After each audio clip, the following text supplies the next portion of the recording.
जय भोलेनाथ दोस्तों। मेरे चैनल पे आप सभी का एक बार फिर से हार्दिक स्वागत है, अभिनंदन है। आज हम बात करेंगे भारत के वीर सुपुत्र महाराणा प्रताप की, जिनकी वीर गाथाओं से इतिहास भरा पड़ा है। देशवासी जिनका नाम आज भी गर्व से लेते हैं, देशभक्ति और बहादुरी की जो मिसाल है। आज हम बात करेंगे उन्हीं महाराणा प्रताप की, क्योंकि आज 9 जून को ही उनका जन्मदिन है, तो उनके बारे में जानना है बहुत जरूरी। महाराणा प्रताप का जन्म 9 जून 1540 को राजस्थान के कुंभलगढ़ में हुआ था। उनके पिता का नाम राणा उदय सिंह और माता का नाम जयवंती था। महाराणा को जितना उनकी बहादुरी और वीरता के लिए जाना जाता है, उतना ही उन्हें उनकी दरिया दिली और देश प्रेम के लिए भी जाना जाता है। हल्दी घाटी का युद्ध, जो कि अकबर के खिलाफ महाराणा प्रताप ने लड़ा था, वो इतिहास में सबसे ज्यादा चर्चा का विषय है, क्योंकि इस युद्ध में राणा ने अपनी छोटी सी सेना के माध्यम से अकबर की विशाल सेना को नाको चने चबवा दिए थे। महाराणा प्रताप की वीर गाथाएं आज भी राजस्थान के गली गली में गूंजती हैं। महाराणा प्रताप कहा करते थे कि अन्याय और अधर्म का विनाश करना पूरी मानव जाति का कर्तव्य है। कहते हैं कि मुगल शासक अकबर भी महाराणा प्रताप से भय खाते थे। आइए जानते हैं कि महाराणा प्रताप से हमें क्या सीखना चाहिए।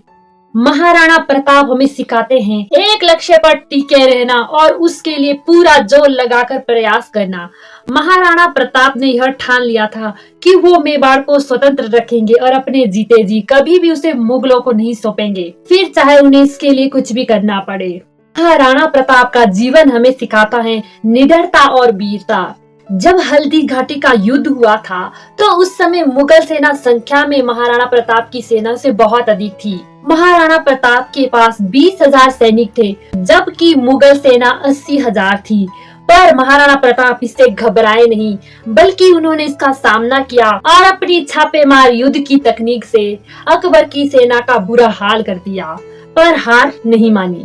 महाराणा प्रताप के सबसे प्रिय घोड़े का नाम चेतक था, जो कि महाराणा प्रताप की तरह ही बहादुर था। युद्ध के दौरान चेतक का एक पैर कट गया था, पर फिर भी चेतक ने अपने राणा को बचाने के लिए 28 फीट की छलांग लगा के राणा को सुरक्षित स्थान पर पहुंचाया, पर इसमें उसके प्राण चले गए। चेतक ने महाराणा प्रताप के समान ही शत्रु के सामने अपनी वीरता का परिचय दिया और अपने राणा को सुरक्षित किया। कहते हैं कि चेतक की तरह ही महाराणा के पास एक हाथी भी था, जिसका नाम उन्होंने राम प्रसाद रखा था, जो कि बहुत ताकतवर था, जिसने की मुगल सेना में खौफ मचाया हुआ था। किसी प्रकार से मुगल सेना ने उसे पकड़ लिया और वह उसे अकबर के पास ले गए। अकबर ने उसका नाम पीर हाथी रख दिया। अकबर ने उसे अनेक प्रकार के भोजन खिलाने का प्रयास किया, पर उसने किसी भी भोजन का स्वीकार नहीं किया और अपने प्राण दे दिए। इन दोनों बातों से ही पता चलता है कि महाराणा प्रताप का जानवरों के प्रति कितना प्रेम था और जानवर भी उनसे कितना प्रेम करते थे, जो कि उनके लिए अपने प्राण भी दे सकते थे, और निश्चित ही उन्होंने अपने प्राण दिए भी। अकबर ने महाराणा प्रताप का वध करने के लिए और मेवाड़ को प्राप्त करने के लिए बहलोल खान को सेनापति नियुक्त किया। बहलोल खान बहुत ही जालिम और अत्याचारी था, जो कि अकबर की नजरों में बहुत बहादुर था और जिसने एक भी लड़ाई नहीं हारी थी। पर जब यह बहलोल खान महाराणा प्रताप के सामने आया, तो महाराणा प्रताप ने तलवार के एक प्रहार से ही बहलोल खान और उसके घोड़े को चीर दिया, जिससे कि महाराणा प्रताप का भय मुगलों के मन में छा गया। अकबर ने महाराणा प्रताप को 8 बार संधि प्रस्ताव भेजा, जिससे कि महाराणा प्रताप ने हर बार ठुकरा दिया। एक बार तो अकबर ने आधा हिंदुस्तान महाराणा प्रताप को सौंपने की बात कही और उनसे कहा कि बस वह मेवाड़ उन्हें दे दे, इसके बदले में वह उन्हें आधा हिंदुस्तान दे देगा।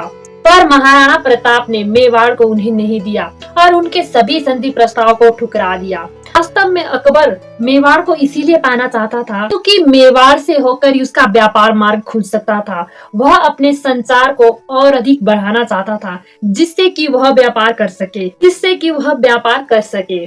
महाराणा प्रताप कभी भी अकबर के किसी भी लालच में नहीं आए और पूरी बहादुरी के साथ डटे रहे कि वह मेवाड़ को किसी भी हालत में मुगलों को नहीं देंगे। महाराणा प्रताप स्त्रियों का बहुत सम्मान करते थे। 1580 में अकबर ने खाने खाना को यह जिम्मेदारी दी कि वह मेवाड़ को जीत ले और राणा को किसी भी प्रकार से हरा दे। और कुंवर अमर सिंह ने खाने खाना का ध्यान भंग कर दिया और उनकी बेगमों और परिवार को पकड़कर महाराणा प्रताप के सामने ले गए, जिस पर कि प्रताप बहुत दुखी हुए और महाराणा प्रताप ने कुंवर अमर सिंह को खाने खाना के परिवार को ससम्मान वापिस पहुंचाने के लिए कहा, क्योंकि महाराणा का मानना था कि स्त्री कहीं की भी हो वो पूजनीय होती हैं, वो माता समान और बहन समान और पुत्री समान होती हैं। उसका किसी भी हाल में शोषण नहीं करना चाहिए, ना ही उसकी आड़ में युद्ध जीतने का प्रयास करना चाहिए। महाराणा प्रताप ने आदिवासियों के साथ मिलकर मुगल सेना के नाक में दम कर दिया, पर किसी भी हाल में हार को स्वीकार नहीं किया। लास्ट में अकबर ने ही अपना ध्यान मेवाड़ से हटाकर बाकी अन्य क्षेत्रों पे लगा दिया, जिससे कि महाराणा ने दोबारा से मेवाड़ को हासिल कर दिया। जब महाराणा प्रताप की मृत्यु का समाचार अकबर को मिला तो अकबर मौन धारण करके बैठ गया और उसकी आंखों से आंसू गिर गए। यह आंसू इस कारण से थे क्योंकि वह ऐसे शूरवीर का सम्मान करते थे जो कि अपनी धरती माँ से प्रेम करता है और किसी भी हालत में हार को स्वीकार नहीं करता है। असल में अकबर महाराणा प्रताप को हराना चाहता था, पर वह ऐसा नहीं कर पाया। उसने बहुत प्रयास किए, उसका हर प्रकार का प्रयास असफल हो गया। अकबर स्वयं महाराणा प्रताप की वीरता का प्रशंसक था। महाराणा प्रताप का जीवन हमें सिखाता है कि हमें कभी भी अत्याचार के विरुद्ध हार नहीं माननी चाहिए और निरंतर संघर्ष करना चाहिए। महाराणा प्रताप हमें यह भी सिखाते हैं कि हमें भेदभाव से ऊपर उठना चाहिए। वो राजा थे, पर वह अपनी प्रजा को अपनी संतान की तरह प्रेम करते थे और जब वह भीलों के साथ रहते थे तो उनके साथ ही खाते थे, पीते थे और सोते भी थे। कभी भी उनके साथ ऐसा व्यवहार नहीं करते थे कि वो राजा हैं, बल्कि उनके साथ ऐसा ही व्यवहार करते थे कि जैसे वो उनके ही परिवार के हैं। महाराणा प्रताप की वीरता का पता हमें इसी बात से चलता है कि जो उनके दुश्मन भी होते थे ना, वो भी उनकी वीरता के गुण गाते थे और उनकी शूरवीरता के प्रशंसक थे। उनकी वीरता का कायल तो स्वयं अकबर भी था। महाराणा प्रताप का व्यक्तित्व ही उन्हें महान बनाता है। वह एक परम वीर योद्धा, निडर सैनिक, बहादुर राजा, प्रजा प्रेमी, परम देशभक्त और कुशल रणनीतिज्ञ थे। उनके चरित्र में अनेक गुण हैं जो हमें भी सीखने चाहिए।